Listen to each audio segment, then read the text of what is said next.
How's it going, everybody? This is Alex Caceres, and you're listening to Story of the Fight.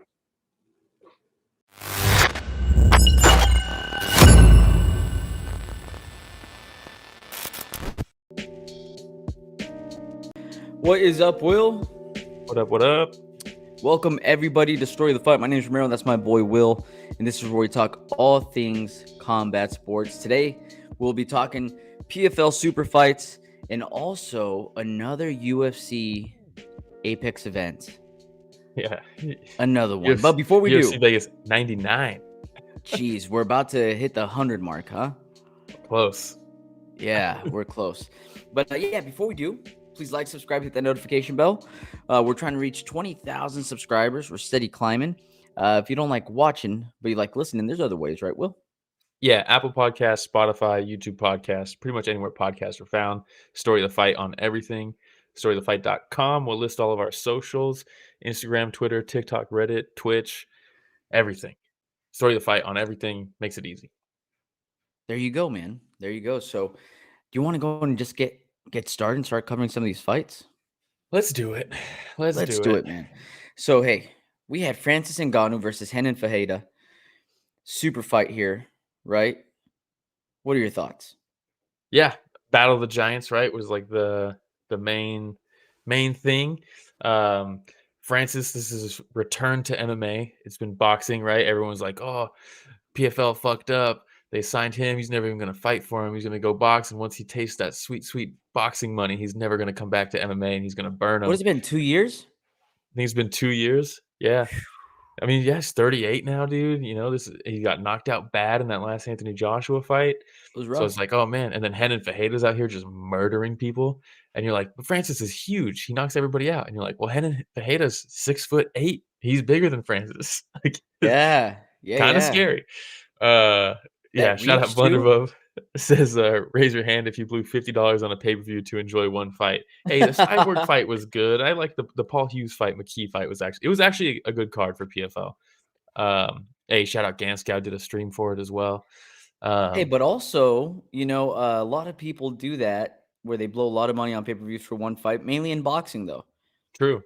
And it's usually more than $50. Yeah, we're talking $70, $80 for one Canelo fight. And then you're like, who's on the undercard? And everybody's always like, I don't know. Yeah. Genevieve says, I'm so mad. Hey, at least you got a good cut in that Cyborg fight. Good couple cuts. There you go. Yeah, the main event, we're not really going to cover most of the PFL card, but honorable mention, shout out Cyborg. She's got belts in UFC, Strikeforce, Invicta, PFL now, like belts in everything. Cyborg, legend. Yeah, she's literally awesome. any organization that has a weight class big enough for her, she's got the belt at least once. Very cool. But also, and then super nice. Yeah, one time we met her, and Lucy, my daughter, got to give her a big old hug, and her boyfriend. I don't know if they're still together or not, but at that time they were both super nice to her. So she will always have a special place in my heart. Cyborg's awesome, man. Cyborg's awesome. Super nice. After everything she's been through, dude, just getting tarnished. And an absolute killer. Yeah. Gascon says Cyborg has to get that karate combat belt now. Don't tempt her. Cyborg versus Alex Pineda's sister, dude. What? Oh, don't tempt her. Yeah. She'll do it. And then another honorable mention, AJ McKee versus Hughes was actually fucking awesome. Hughes is very legit. We already knew he was, but man, he looks good. But yeah, the main event, Francis versus Renan Ferreira. Going into this, not gonna lie, I was a little bit nervous. And I was like, look, if Francis wins this fight, he always has doubters, right? All these Dana fanboys, he's always gonna have doubters.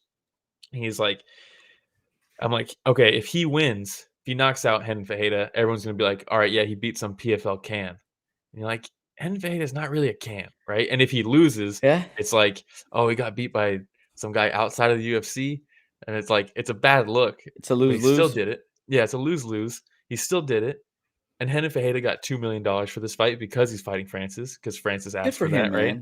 Good for him. And he's a beast. He's legitimately good. Questionable grappling from him, but even that kind of surprised me in this fight because, okay, so the fight starts. They're big. They're big old boys. And they swing a couple leg Newsflash. kicks. Yeah. They swing a couple leg kicks at each other, and you're like, oh my God. That could knock over a house. It could Yeah. kick down a house. It's crazy. And both of them, man, landed heavy. Was Yeah, it dude. Francis that when Ferreira landed on him, like it almost swept him off his feet? Oh yeah. Oh yeah. And I'm like, dude, he's had like knee surgeries and stuff. Remember that was the whole Yeah, thing with the Cyril Gahn fight? Yeah. And yeah, they trade a couple punches and they both miss wild. And I'm like, oh my God. This isn't Francis Ngannou versus Derek Lewis. These guys they are fighting. They're not scared of each other's power. They're both this is swinging, Ngannou right? versus Rosenstruck, dude. Yeah. Yeah. But then after they exchange that like first maybe twice, Henan throws that same big right hand. Francis just ducks right under it, Perfect grabs timing. him, runs through him. Yeah, there's not a lot of photos from this, so I took these screenshots from the YouTube highlights that they posted. So there's lots of DAZN ads all over them, but it is better than PFL's I was gonna say, massive are we live sponsored odds. now? Yeah, but the PFL, I fucking hate whoever's in charge of their graphics and stuff because they have like the live odds constantly throughout the whole fight, and it's like it's below the DAZN logo here in the top left corner. It's literally covering whoever is on the left side of the screen. It's so far out of the corner. It's like in the middle of the screen. You're like, what are you doing? But that sweet betting money. I'm sure they get a ton of money from all these sponsorships. But Oh, they have to. so yeah, we get D1 Francis like we got in the Cyril Gahn fight. He slips a punch, ducks under it perfectly. He opens up with a couple punches, which gets Henan to try to throw that Yes. big right counter. He thought it was going to be slips another one of underneath it. those wild exchanges from earlier in the fight. Exactly. And Francis Yeah. said, nope, I'm on you. Takes him down immediately. And we've seen Henan has struggled off his back. Verdum tapped him. Oh man, I got the subscribe screenshot here too for DAZN. Come on, DAZN. Yeah, but he takes him down, right? And Henan famously did the Brazilian tap against Fabricio Verdum when Verdum Classic. got him and subbed him. And then, yeah, it was a whole big deal. He tapped, he pretended like he didn't tap, and then they had to overturn it. It was crazy. It was crazy. But his ground game is not his strong suit, right? And that's a lot of people thought going into this, Francis probably wants to test that a bit, take him down, wrestle him a little bit. And he did immediately.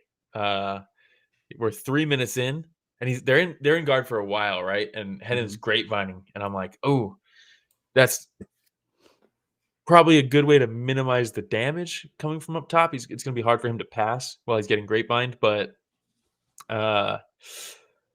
you also don't really want him on top of you, even in guard. I wouldn't want I was chatting with Ganskow when he was live streaming this one, and he was like, "Man, Francis just he's like Francis just needs to pass to half guard because in half guard he'll be able to finish this." And I was like, "Dude, Francis in half guard should be illegal, dude. That's not fair. Like, that's not fair." But one thing I really liked from this in this picture, you see Henan Ferreira trying to isolate the left arm of Francis, and Dan Hardy's like, he's going for a Kimura. I don't know how you Kimura Francis Ngannou because Kimura is famously like the strongman submission, right? And what he wants to do, he wants to feed his left arm over the shoulder and down, and then he can connect his hands or grab the wrist, and then he can put some leverage on it. Francis is like, no, I'm going to straighten that out, and I'm going to push it away from you so that you can't get that Kimura grip, and good luck reaching over it. And if we go to the next picture, Rich, and Ferreira says, great, that's what I wanted the whole time. And because Francis pulled his arm out to get out of the Kimura, he throws it down and brings his leg up over the shoulder to set up a triangle. Fucking awesome. That was Nice really setup. cool. You don't see that in heavyweight MMA, dude. Yeah. Not from a 6'8". Well, maybe you do see it from 6'8" guys specifically, but not from Not someone like Stephen Henan. Yeah, he would never. No. He's like, triangle? Next thing you're going to ask me to jab? Come on. What is this? What is this? But it was a really cool setup by Henan Ferreira, so I want to give him props for that because people say his ground game sucks, and like that was pretty cool. But Francis is just like he kind of strongman himself out of that, stepped over kind of the wrong way. You want to go the other way almost because if you're setting up a triangle, the way you get more torque is you hook the leg that Francis has on Hennon's face in this picture, because you want to turn the angle so that your knee, Yes. you're looking into their ear basically, right? And I was like, if he stays in this position, he might settle into this submission by turning this way, and then he just kind of postured up and got out of it. But also, I think Dan Miragliotta, I was a little worried here because his feet were on the fence, and I'm like, dude, if he starts grabbing the fence with his toes, he might be able to lock up this submission better. And like, I don't want that because I'm rooting for Francis, right? Yeah. Dan Miragliotta is like toes out of the fence, and he's like pulling the foot over. I'm like, that's affecting the lock. He did it like 3 times, and you're like, well, yeah, you got to do something, right? Because you can't let him do it. But Miragliotta was taking a look at those betting odds through his Yeah, the glasses live too, odds. dude. Yeah, the live odds. He's like, oh, whoa, toes out. He's got the what's it called? The Scouter, dude. The Dragon Ball Z Yeah, power Scouter, yeah. dude. But then Francis gets out of the triangle, and because he stepped over with that leg to defend the triangle, he's now in that half guard. And Hennon's kind of shrimping here, but the fence is blocking him. And Francis starts unloading on him, and you're like, oh, this might be it, because like that's all it takes when you're that big. Renan Ferreira turtles. He gets to his knees.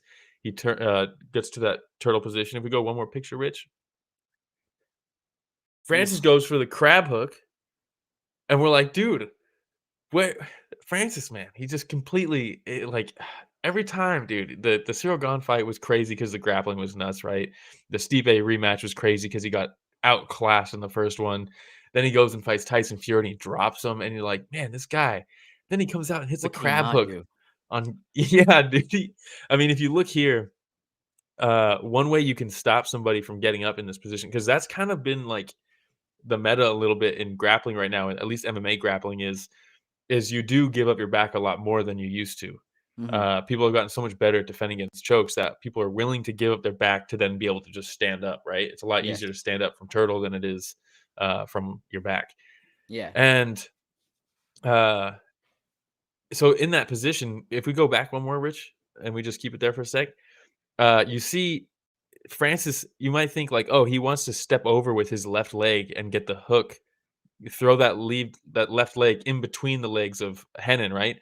No, he wants to put that knee on the ground there outside of Henon's knee, and then it's almost like a staple, right? When you pass and you staple and you pin someone's thigh to the mat, right? As they're tripping, you staple it. You put the knee on one side of their leg and your feet are on the other side of the leg, and you're pushing. It hurts, right? Your shin is sticking into it. But in this position, you put your knee down on the ground outside of their knee, and your foot is inside of their foot, and you're almost like grapevining from there, and it puts a ton of torque on your knee, and your leg's it's useless in that position. He could do the crab ride to take someone's back, and in this position, he kind of already had the back because he gave up turtle. So he just goes crab hook here for position, and because that leg is useless, Henan can't stand up from this position and do the thing that he gave up his back for in the first place.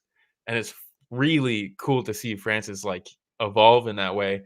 And then from here, he just unloads on him until he fucking murders him. And Dan Miragliotta just sits there and watches. Yeah, well, dude, that was rough because there's a part where he like just smashes him in the temple, and Yeah. Miragliotta's about to go and stop it, and he hits him again, and so like Henan falls face first on the mat there, and Yeah. Miragliotta like backs up like, oh, and it's like, no, dude, that's the time to jump in because he Yeah. moved. Doesn't mean he's trying to get out. He moved because his body went limp. And so, like, he sits back a little bit longer. Francis lands a couple more shots, and Miragliotta jumped in because he had seen enough at that point. At that point. Yeah. But man, props to Francis, dude. Yeah. Props You to see him get all Francis. emotional, and his Oh, coach gets dude. emotional, and Well, real quick, let's look at. Oh, there's the dead body. But look at this. I'm gonna mute myself. Let me know if there's an echo, but I'm gonna mute myself, so hopefully there. okay. Bubba, break it down. Make sure you broke down. Yeah, how do we all do it? Keep going, Bubba. Keep going, Bubba. Oh, do something. Do something. That's it.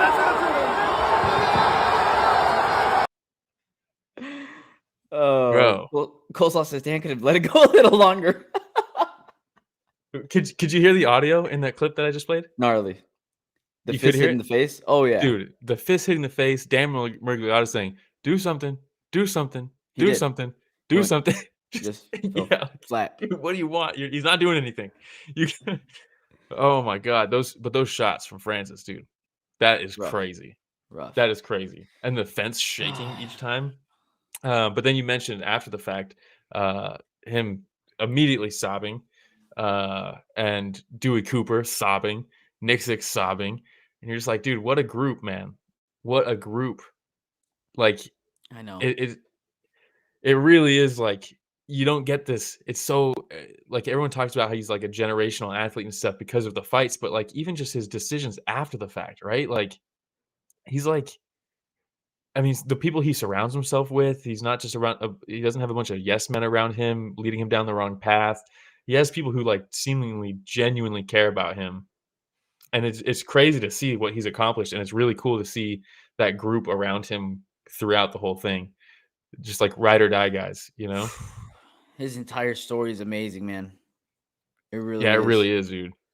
And to Now he's at think the that he's PFL now. 38, he probably still has a couple years left in him, right, of some solid fights. It's heavyweight, right? I You can mean, go later in life as a heavyweight. who knows what the future holds for this guy, man?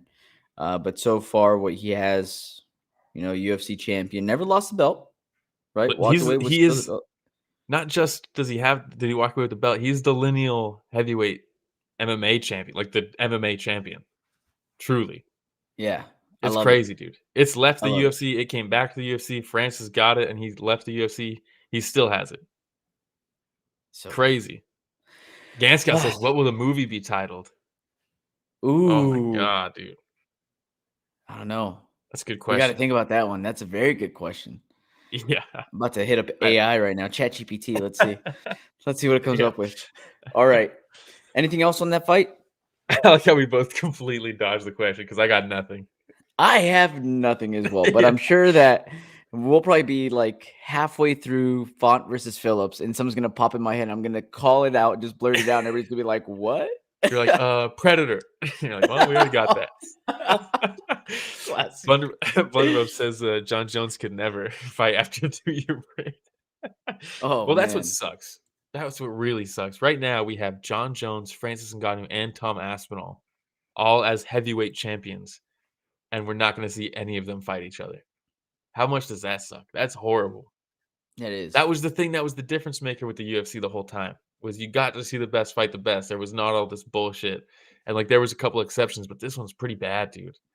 It's pretty Yeah. bad. Because not only is it because one guy left, they have two of them in the same organization right now, and they're not doing it.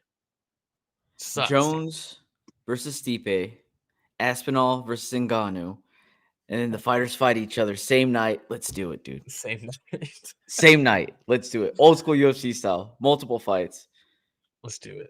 And then we'll do the I do BMF think- tournament right before that too. I think that is the BMF tournament, dude. Come on. So good. So But good. I do think, speaking of tournaments, I think PFL probably does a heavyweight tournament.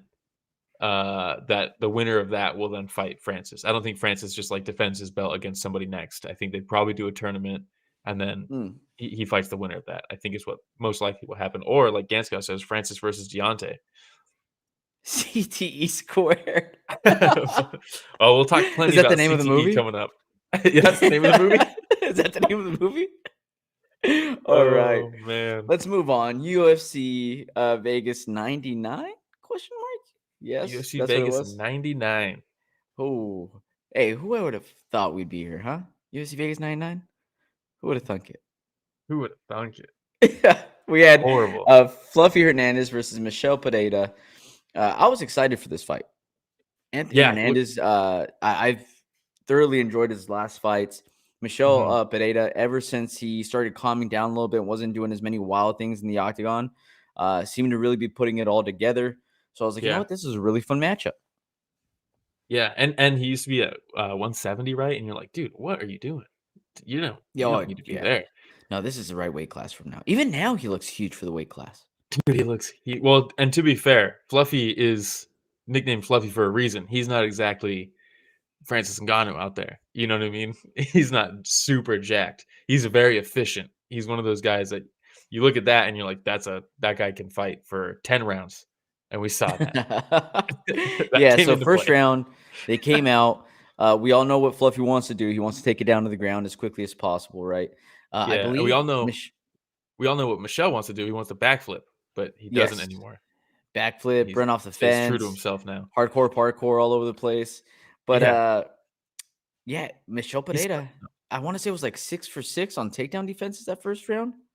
Yeah, and he stung him with that body kick, right? Was it the Stung him with a body kick. It was, yeah. And then, the thing with defending those takedowns, he did an excellent job. He had his hands in a great position so that whenever Fluffy would level change, he would get the underhooks right away. Yeah. And he'd use his the bottom half of his body, right, his legs to just kind of like almost like squat in a way. Yeah. With Fluffy. But the thing is that also drains you. Can't do that all day. That also drains you, dude. Yeah. So, yeah, and I kept on thinking to myself, I wonder how his cardio is. We know Fluffy can go. Yeah. But for 5 rounds, Michel Pereira? Yeah, and real quick, we do have to acknowledge it. Blunderbob says Ngannou with the wind for the movie title, which is very good. I can't let that disappear into the episode. That is so good. Oh, Yeah. that is so good. Coleslaw says this is a big loss for Michel. Bigger loss for him because the dude's nickname is Fluffy. But Fluffy is good, man. He is good. I think I didn't even really follow him too much until the Rodolfo fight. And when he won that, I was like, oh, who is this guy? Where has he been? How have I missed this guy? And he's been incredible since then, right? Like what's his run been? So we have Michel Pereira, Roman Kopylov, Edmund Shabazian, Marc-Andre Burrell, Josh Fremd, and Rodolfo Vieira. Pretty fucking good, dude. Remember when he went up against Rodolfo Vieira and everybody's like, oh, well, Rodolfo's on this massive run right now. Like, he's the next best thing. And then Fluffy's like, nah. Because at that point, he loses his UFC debut. He gets subbed, which is crazy. And then he subs Iron Turtle. And then he gets KO'd by Kevin Holland. So you're like, okay, first 3 fights, he's been finished twice. Who is this guy, right? He's 1-2 in the UFC. And then they give him Rodolfo for his debut. And everyone's like, oh, yeah, obviously they want Rodolfo to be like a big star. His jiu-jitsu accolades are crazy. He's jacked. Like, he fits. He could be a superstar. They're going to give him somebody who could, he's coming off a loss. He's got finished. Let's see what happens. He's already been subbed once. And then they go to a grappling war against each other and he subs them. And you're like, holy shit. And since then, he hasn't lost. And he finally gets a main event here. And stops Michel right in his tracks. Yeah, and I mean, really, from the second round on, it was takedowns, ground and pound. He was extremely active. By the end of the third round, I wrote this stat down. Fluffy had a personal best 120 significant strikes by the end of the third round. Oh my! And we're like, we got 2 more. Over 100 strikes to a downed opponent after the fourth was done. Dude, Michel Pereira got beat up. Yeah, so 2 judges gave Fluffy a 10-8 in the second. 2 judges gave him a 10-8 in the third. And then 1 judge gave him a 10-8 in the fourth.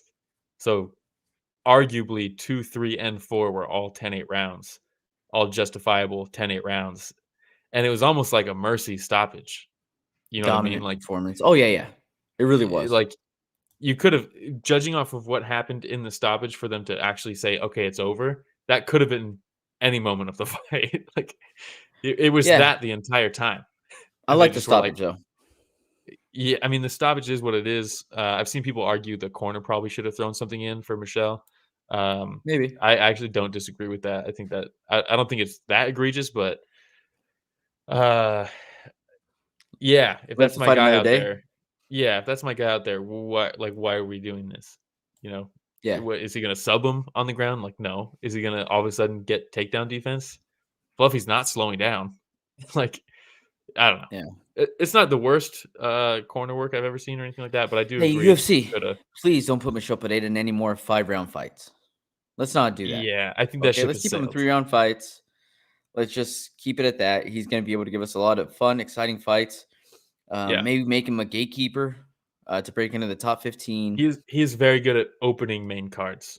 Very good at opening main cards. Oh, yeah, that's a good way to put it. Yeah, he can Yeah, really gatekeep the good way. main card. And also I just want to say coleslaw. Yes, dudes are ripped, and he lost to a fat, skinny guy, but that's peak male It performance really right is. there. It really is. Look at Cain Velasquez, dude. Look Cain at Velasquez, fluffy. Look at DC. Nate. Well, that's different. That's just fat. That's not skinny fat. That's just fat. No disrespect, DC. He's a Dang, local dude. hero, but The whole time I'm let's trying be to real. get that body, man, because I saw how athletic DC was in there. I was like, man, maybe that's the body of peak male performance. But you look at some of those cardio guys, and like with Nate Diaz, like they're skinny fat. But like, dude, that can go. If your game is volume, and whether it's volume with striking or volume with takedowns, that can go all day. It can go all Yes. day. And to Ganskow's point, 185 is looking hot. All of a sudden. Yeah. Fluffy, it seems like Chocolate Fluffy. Mugatu, dude. We have Dricus Duplessis, Sean Strickland, Israel Adesanya, Robert Whitaker, Imavov, Bohalio, Vittori. Look, dude, there's a bunch of killers in there right now. It seems like Fluffy kind of would have been a lot higher in the rankings had he had not had so many canceled fights. He's had so many canceled fights that it's kind of killed the momentum a little bit. But if you look at the results of the fights, the momentum's there. It's just, it's taken a while. Punahel Soriano, Dustin Soltfuss, Durev, and Dricus Duplessis all canceled before he actually got to fight Josh Fremd. Man, we could have got Dricus Duplessis versus Fluffy on the way up. That would have been sick, dude. That'd have been really I still want to good. see it, honestly. That's a fun matchup. Style-wise, that's very fun. Yeah, that's good. And my 'Cause Dricus apologies, likes it to actually grapple. wasn't Chaco Bin Mugatu who's so hot right now. I believe that was Hansel, if I remember Yeah, it was. correctly. Yeah. You're my bad. But yes, anything else on that main event? Hold up. Is he from NorCal? Coleslaw says, nah, dude, all seriousness, he's on a really good fucking run. And bro, he's from NorCal. I'm always gonna root for my dogs. Hold up. 1 second. They did mention during the fight that he's a product from California. Where's this dude from? Ooh, searching the interwebs. Look at I'm Will's about to- intensity just Dude, if he's actually skyrocketed. if he's a local boy, Oh, then you're all in? I'm all in. I already kind of was. All right. Okay, dude, he's from NorCal, dude. Where? Dunnigan, small town. Never been to Dunnigan. Never heard of Dunnigan? it, but it's east of Clear Lake, just north of Sacramento. Okay. Well, there we go. Hell yeah, dude. I'm done again with this conversation. Whoa, dude. Dude, you see? Massive dad joke. My apologies, everybody. We will move on to Font versus Phillips, everybody. That was a co-main event. Rob Font, look. Boxing, I need to start having a... Do the joke again real quick? Well, no, I can't do it again. You got to have it ready to go, man. Got to have it ready to go. Rob Font coming in versus Skylar Phillips. All rails off, dude. We're off the rails over here on tonight's episode. It's late. That's what happens when we're talking Apex, dude. Dude, yeah, that's exactly what happens. But Kyler Phillips coming in, beautiful ankle pick to start off the fight, takes Rob Font down. Yeah, you're like, oh no. Yes, 'Cause that's I like exactly Rob what I Font. thought. That's exactly what I thought. And Rob Font showing urgency off his back, not settling, which I really appreciate. Yeah. Right? Was it every single round where he was able to stand back up? I feel like he was taken down every round and stood back up every round. Yeah, and I think part of that is because Kyler is normally not a D1 guy, and he took him down because that's probably obviously the path of least resistance against Kyler Phillips. Everybody saw that Sandhagen fight, and he's like, I'll just do that. And then probably forgot that, like, oh yeah, it's not really my muscle memory. I'm not a wrestler. I also get very tired doing that. And it seems like he gassed himself out by stepping outside of his comfort zone. That it was like a good stylistic approach, but he like couldn't do it. You know what I mean? Yeah, but when they're on their feet, the slick boxing from Rob Font, the 1-2 was on, dude, just a jab by itself. Always good. Masterclass, dude. And his Yeah. footwork cutting off the octagon. and just landing that jab over and over again. And Awesome hobby appearance. ooh, He had it for Austen in his corner. I didn't even realize he went up I there. didn't even notice that. That's awesome though. Cool. And at the end, Rob Font ends up getting the decision. And with all the takedowns and everything, you also just kind of think about the fact that a lot of it was just Phillips fighting for position because Font was scrambling a lot when he was off his back. So he didn't really have an opportunity to do very much damage at all. What did count, though, again, were those strikes from Rob Font. Dude, he just kept him at the end of his punches perfectly. So good. Like, really good, dude. And that's like what you expect from Rob Font, but then it's like, man, it does worry me that first round still worries me that like a different stylistic matchup could end up more of that same thing, Yep. Font had we had Kyler Phillips that was ranked 12th, Font ranked 10th. Yeah. And so like to your credit, to what you said, to your point, round one takedown for Kyler Phillips, 3.5 minutes of top control. That's not good. That's not good. Yeah. No. Round two takedowns for Kyler Phillips. And you're like, man, was it 4 minutes of top control? No, it was 25 seconds. Yep. That's impressive. Very. Round three, one takedown, 40 seconds, top control. So very good work for that adjustment. Yeah. Very good stuff. So Rob Font, like I said, ranked 10th in the division, the bantamweight division. We have Mario Bautista, Song Yadong, Henry Cejudo, Marlon Vera ahead of him. Yeah, you can't do Mario Bautista because he just had that fight with Aldo, and if he fights anything like that, Rob Font stays on the fence the whole time, and it's a horrible fight. Aldo versus Font? No, boxing match with 4-ounce gloves? We need Aldo versus Cruz. Oh. We need Aldo versus Cruz, dude. I need that fight. I need that fight. I need it, dude. Plus Font, Aldo, they already did it, right? When did they do it? They fought, right? Did they? They had to. I don't I'm pretty sure. It was one of those fights where the volume was crazy for Font, and then he just kept getting cracked, like the Cheeto fight. Yes. Yes, they did. Yeah. Lost by decision. 2021. Yeah. All right. So, yeah, well, we'll move on to the next one. We had Charles Johnson versus Sumudaerji. Charles Johnson's my boy. Super active. I think this was his 4th fight this year. It's got to be. He's so crazy, dude.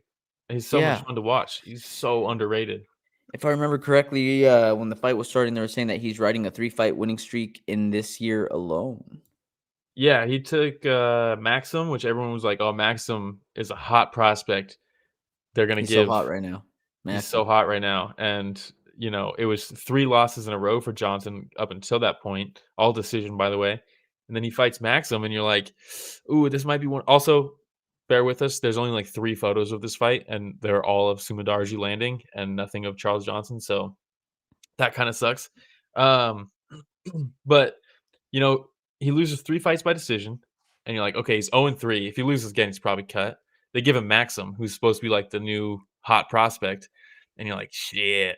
And then he goes out there, and he gets cracked early. Maxim does a great job of hitting where Johnson's slipping to, and I was like, oh, no. And then he just pulls it out of his ass and just puts on a world-class performance and says, not yet, son. And then he fights Jake Hadley, who's Hadley's coming off the Contender Series and stuff, and you're like, oh, man, it's a tough one, too. And he schools him. And then he fights Josh Van, who's like, everybody loves Josh Van. I think he's like a future champ. And then he finishes him. And then he goes out this fight. It's crazy. What a crazy 3 fights up until this point. And then in this says put some respect on the skullet. The skullet, dude. The skullet is sick. He's got the fade in it. He's got the line work going into the skullet. Yeah. Very cool. But also Sumudaerji was game in this one. Sumudaerji's a dog too, dude. He is. He's super dangerous. Fighting out of Team Alpha Male now. Another NorCal boy. Whoa, Sumudaerji, NorCal boy. But there was some really cool work from Charles. Charles Johnson clearly understands MMA at a very high level and is just and is starting to now be able to put things together in there, because it's one thing to understand it, it's another thing to actually put it into practice, right?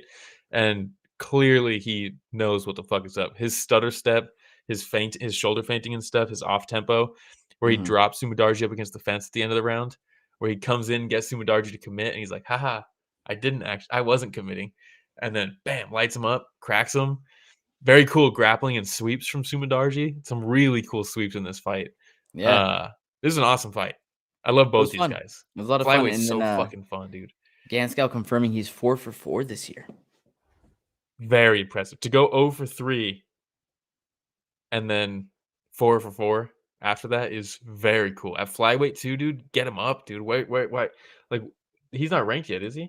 No. That's insane. Sumudaerji's not ranked either.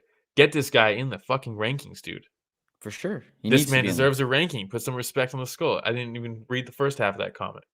And shout out Thor. Thanks for joining us. Not sure what that is, but maybe Rich Casual in the background can get that in the translator. Let's see what it says. Let's see what it says. All right. That's what it says. Shout out to him. Ready to move on? Yeah. Ganskow says he'll fight in December too. Just watch. Dude, that would be crazy. Rich coming through. It's tie 4. And leaving the suspense in there. Thank you, Rich. I don't know what it's going to say, but maybe it's also a title. Thai actor. Okay. Thick one. Thank you, Tor. Yes. Yes. But give him someone, right? Give him, man. If we're doing flyweight, Cody Durden, I think, is booked. Willem Beckhoff's still there. Tim Elliott is coming off a loss. I thought he retired. Get him in the rankings, though. Come on. Yeah. We need him in there. All right. Yeah. We'll move on. We had Darren Elkins versus Daniel Pineda. NorCal boy. The damn it. Dude, yeah, this is just all NorCal. Oh, wait. Before we move on, can we just, Charles Johnson, somebody help my boy out with his geography? Because at the What'd he say? During the post-fight interview, he's like, I'm the best in the world. They had to bring like some dude from Japan or something to fight me because nobody else wants to fight me.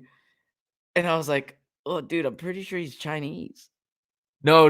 He was talking. Dude, that's what he said. No, he was saying nobody in flyweight wants to fight him, and nobody wants to fight in the flyweight rankings. They all want to hold their rankings, so they had to bring a guy from Japan to fight Pantoja with Kaya Sakura. Oh, okay. I was gonna say, dude, the way that he said that, I was like, because I also took a look at Paul Felder afterwards, and he was like, he just kind of looked at Sumudaerji and looked back. I was like, was he talking about Sumudaerji right now? Because I'm pretty sure that's not accurate. But anyways, Darren Elkins versus Daniel Pineda.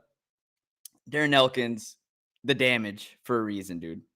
For a reason. This fight, when we were previewing this one, we didn't do like a full preview episode, but we're like, oh, what are we going to talk about next week? Let's look at the card.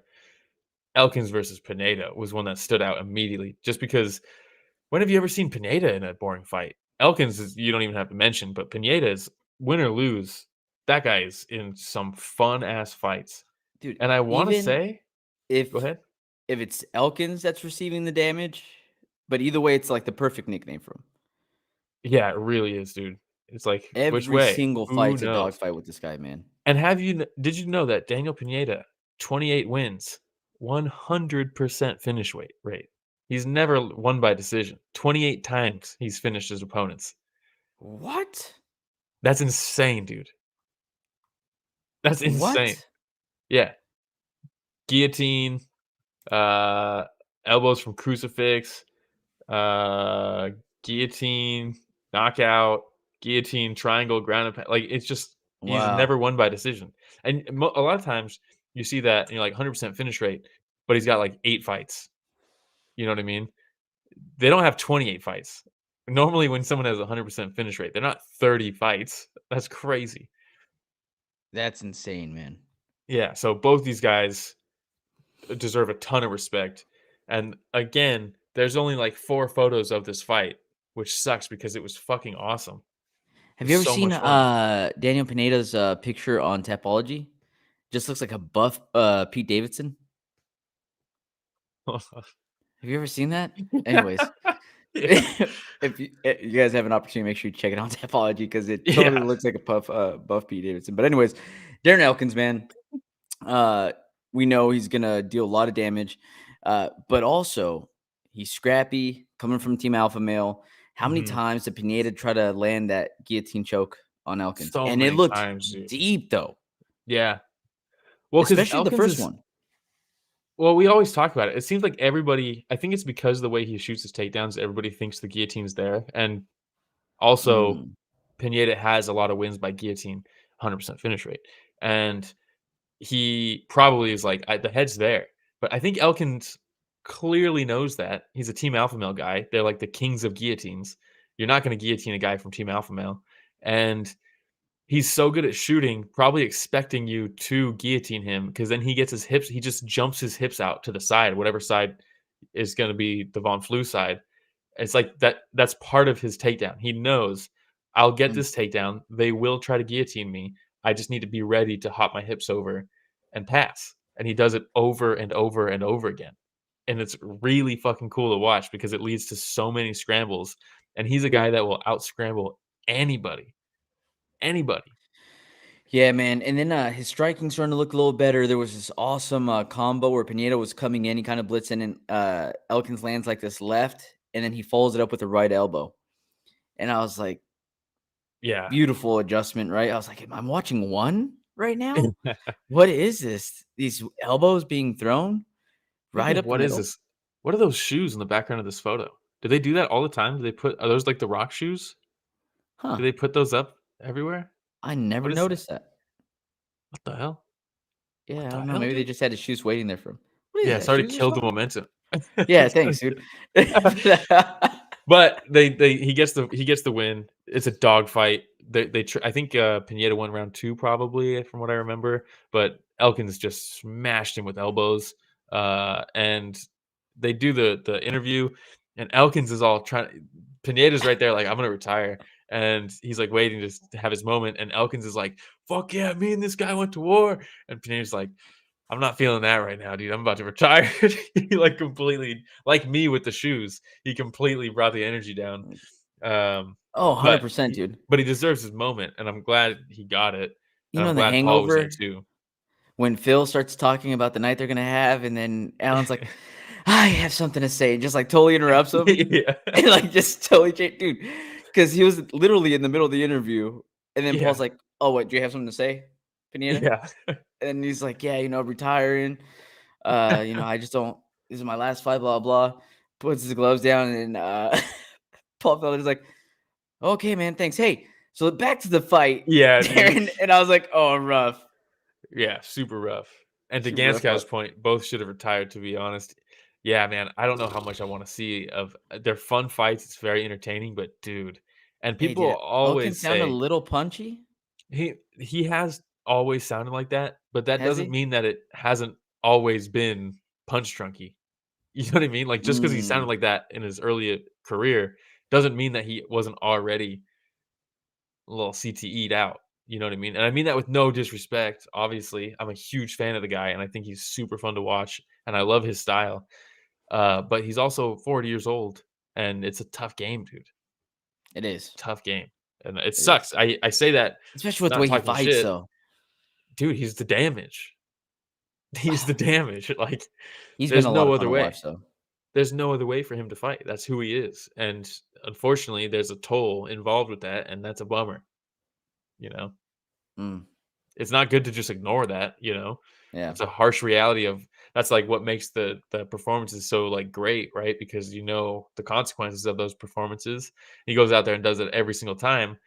It's gets harder to want that to happen when he's 40. He's Yeah. already given enough, in my It's a opinion. good way to say it. Good way to But say massive it. respect. Love the guy. I know he's Same. not from NorCal, but Team Alpha Male is NorCal, so NorCal. that's my boy. Wait, he's not from. There it is. Buff Pete Davidson. I told Fucking you. Rich, Doesn't he? dude. Rich had that queued up. Yeah, I see it. Pretty accurate, huh? All right. Yeah. We'll go. Thank you, Rich. We had Matsumoto versus Katona. I've always I fucking enjoyed love this watching fight. Brad Katona fight. Oh, dude, he brings it every single time. He's another guy Every that's single severely time. underrated, I think. Super excited. Tough winner 2 times. 2-time tough winner. Yeah, like what? Yeah. And then Matsumoto coming in 15-0. Brad Katona coming in with a ton of confidence, saying, all right, he's the guy that's going to derail this guy's undefeated streak. Mhm. Man, both of them. You had Brad landing a leg kick. Then Yeah. you have Matsumoto lands a heavy leg kick. Katona keeps going to the well a little too much. So then Matsumoto starts timing the leg kick and starts going, landing a quick combo. Yeah. So when Katona starts making adjustments and he starts kind of like trying to grapple and put Matsumoto up against the cage, trying to kind of change the pace of the fight, right? But then after a while, it's like Katona would blitz in and Matsumoto would bite down on the mouthpiece and start throwing hooks, and Katona's throwing hooks.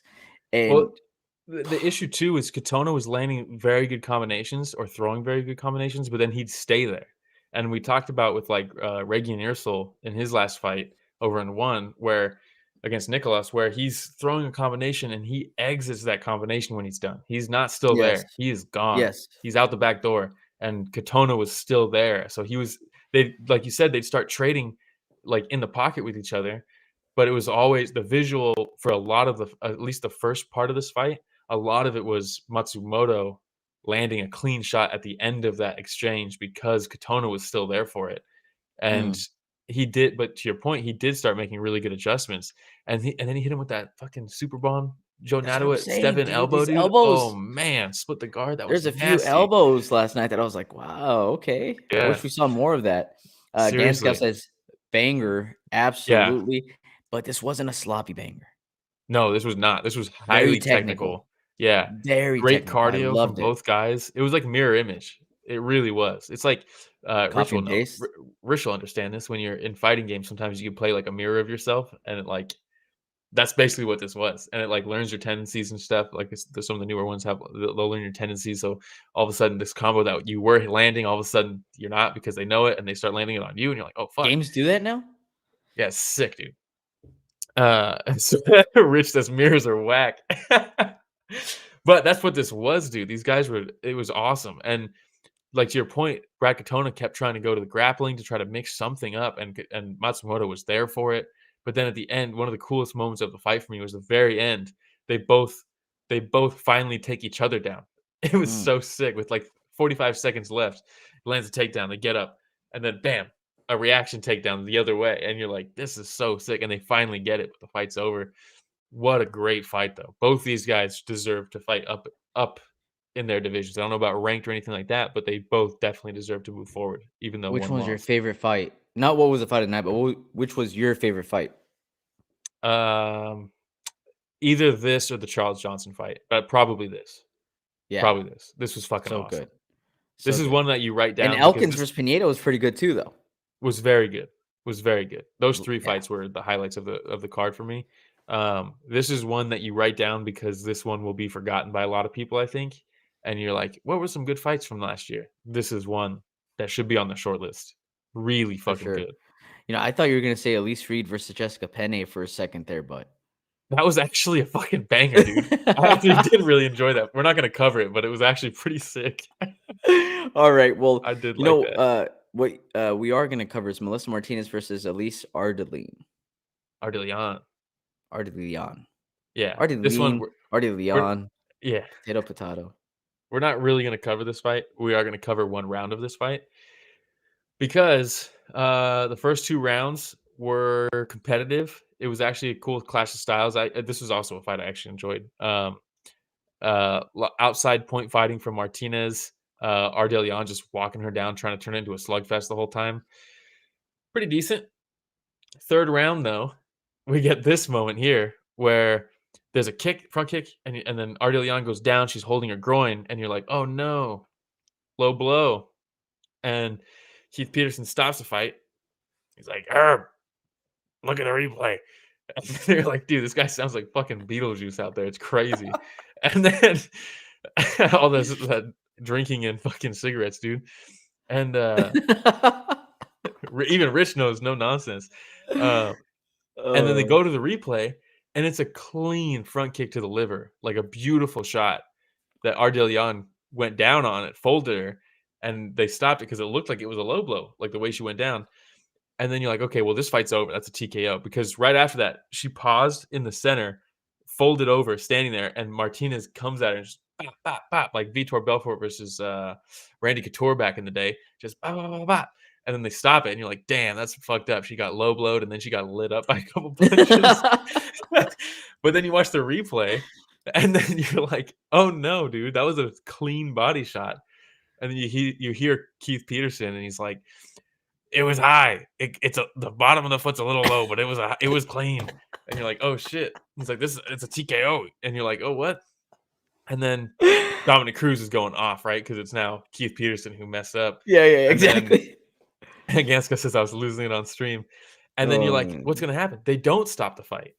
They let it continue, and you're like, what the fuck? I actually personally I had Ardelean winning the first 2 rounds. They were close, Oof. but I had her winning. And I was like, dude, if this goes to decision, there's a very good chance she wins this, even though she should have got finished.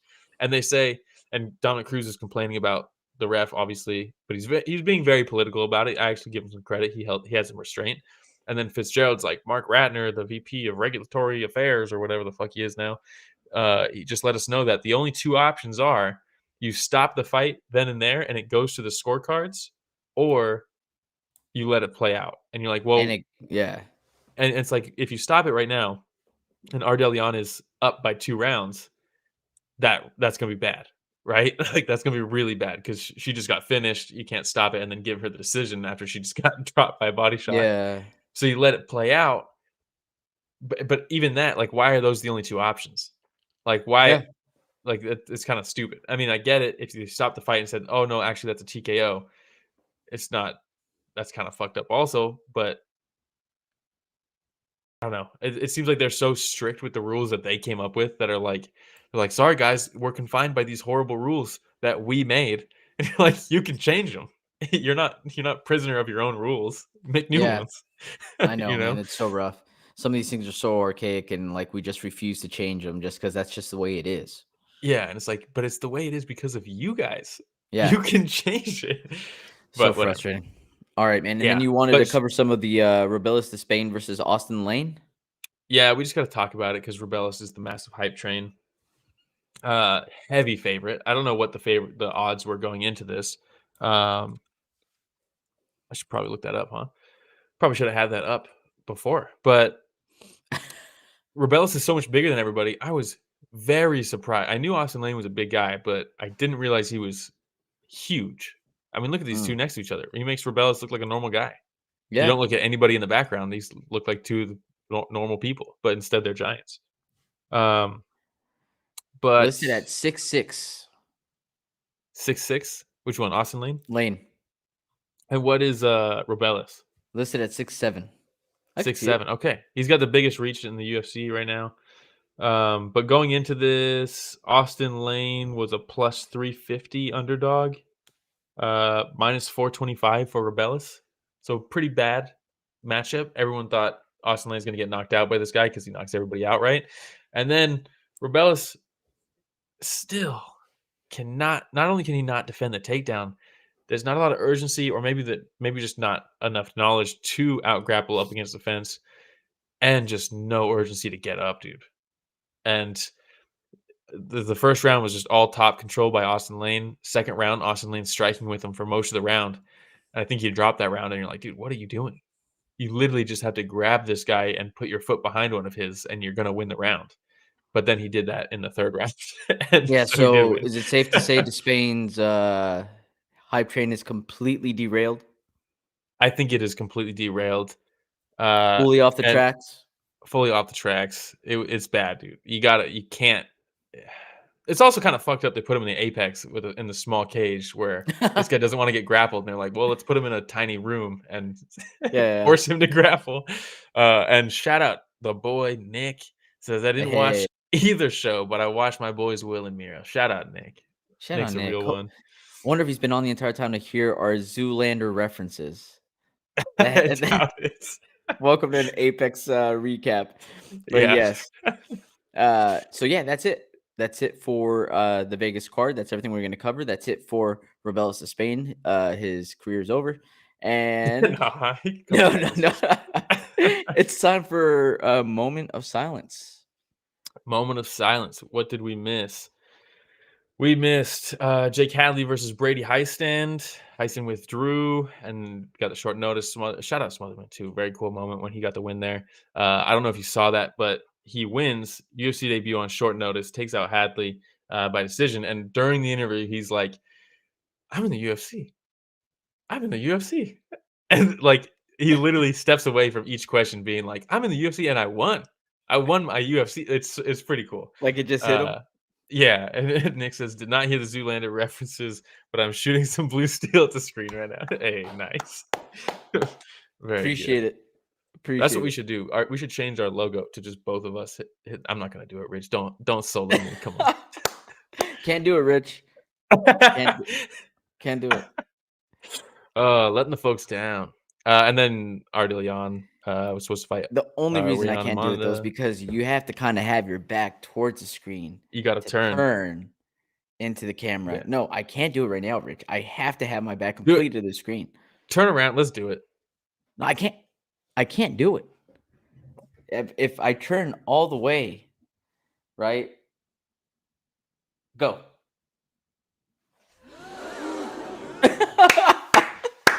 And the gas. All right, let's go. Ready? I'm gonna do it for you, and then I'm glad Rich was on the same page for that. That's hilarious. No, That you're is up. awesome. You got to do it. Come on. No, dude, because you know what? We got all this. Okay, hold on. I got to turn and. Oh, I got the cheers. That's awesome. All right. Look, this show's This is what gone off the happens when rails. it's a Just like the Vegas, Spain's hype Apex train. event, dude. Oh my Genevieve, god. we don't need you throwing more fuel to the fire, okay? Look at cowards. He said. I love it. I love it. But yes, bonuses, monies. Yeah, bonuses. We're not even done yet. Fluffy gets a bonus for his beatdown of Well Michel deserved. Pereira. Well deserved, man. And then fight of the night, I believe, was Elkins versus Pineda. Pretty bummed that Matsumoto and Brad Katona didn't get bonuses. It's a good one too, though. Like, if you're only gonna do 2 bonuses, like at least just shoot them bonuses. Where's Those guys. Chaudhry when you need him, huh? I Start know. tossing bonuses out, dude. Come on, let's do I this. know. What are we doing? Horrible, man. But All right. that's the name of the game. I guess. Wait, that was it? Were those only 2 bonuses? Yeah, that's what I mean. Like, why didn't they give anything to Matsumoto and Katona? No, It's crazy, dude. not in the budget. It's not in the budget. Not They're in the like, budget. man. All right. What do we have going on next weekend? Next week is the big one. UFC 308, Max Holloway versus Ilia Ooh. Topuria. Where Topuria said we will point to the center of the octagon in the first 10 seconds instead of the last 10 seconds, and I'm going to take his head off, is exactly what Topuria said. Yeah, I mean, damn, dude. Monroe says, I don't know, man. Chachi not always predictable with the bonuses either. It really does depend on the event these days. Yes, it does. It does. That's hilarious. But we it's also have crazy for the budget. Whitaker versus Hamza Chimaev making his return. Ron Murphy versus Ige is very good. Do you remember when Hamza was on his crazy run and he had like 3 wins in 1 year and he only got like 2 hits landed on him or something like that? Yeah. And everybody was just like, oh my God, this is the boogeyman. And then he just like. Then he became friends with the dictator and he can't fight in America anymore. And weird. So weird. Whoa, Nick Atkin, he says, Will's Blue Steel much better than Miro's. Look, dude, I don't know. He's done. He's leaving on that one. He's leaving on a high note. That's hilarious. Respect. Thank you. Appreciate that. It's the first time I've ever done it. Which probably not. I probably did it like a million times when the movie came out. I gotta send you one of the mini belts, dude. Just for that? Blue Steel victory. For the Blue There Steel. we go. Send you a mini belt. Yeah, we got Ankalaev versus Rakic for God knows what reason. Shara Bullet versus Armin Petrosian because they're gonna not give him another wrestler. We got Jeff Neal versus RDA. Oralbai's back. Oh, that's a good fight against Matouche. Saeed Nurmagomedov versus Daniel Santos is very good also. We got the Hulk versus we got Chris Barnett. Chris Barnett's back against Kennedy and Zechiku. It's a huge card. Yeah, what the hell? How many fights are on here? 14? Look, I'm going to say something here. This might be controversial. Get the gasp ready. Okay. 14 fights is too much. I agree. It's too much, man. Look, I will watch fights. I agree. You know me. I watch fights in the shower. I watch fights while I'm brushing my teeth. I watch fights at work. Sorry, Prish. Sometimes I watch fights at work. And just kidding, I don't. 14's too many for one event, man. It just is. It is. It It's a lot. starts to drag by the time you get, because look, I'm not gonna miss the first couple. I'm gonna watch all of them, and so by the time it gets to the main event, your boy's exhausted. Yeah, You know, it's a lot. And wait, hold up. Blenderbuff says okay, but both were hideous. Damn, dude. Compared to Thought you were who? ride or die, dude. Compared to actual Zoolander, They're maybe. doing their best. Look, I'm not a model, dude. You can't expect a model level blue steel. Dude, you're gonna receive a model / podcaster award, and it's gonna mean a lot I'm to barely you. even a podcaster, Because dude. model became before podcaster, and not the other way around. Another Zoolander Damn. reference. But I yes, should have just walked it off. Rich is right. yeah, you should have. All right. Well, that's it for today's episode. Right, we covered Yes. quite a bit. I want to remind everybody, please like, subscribe, hit the notification bell.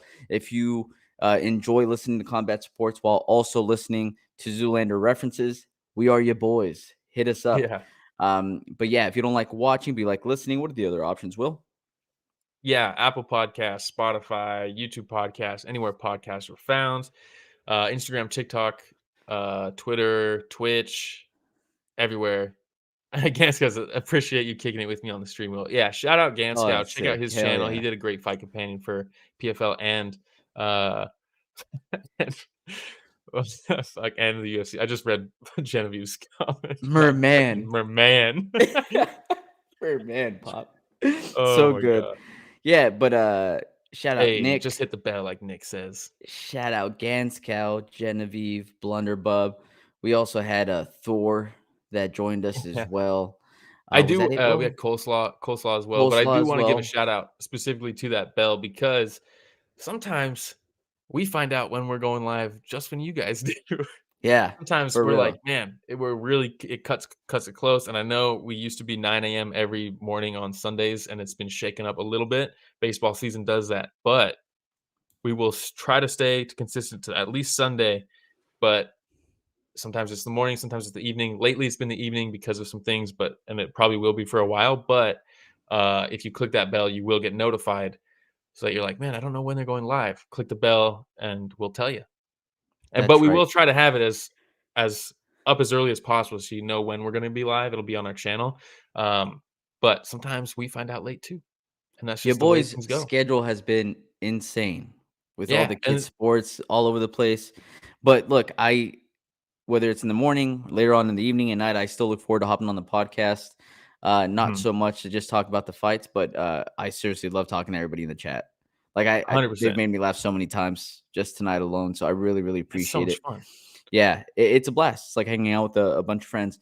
But hey, shout out to everybody once again. Thank you for joining us. We're trying to reach 20K. Let everybody know. Let your mamas, your papas, your aunties, and everybody else know. And also, all those people might be wondering, who produces the show, though? It's none other than Mr. Richard Bustos.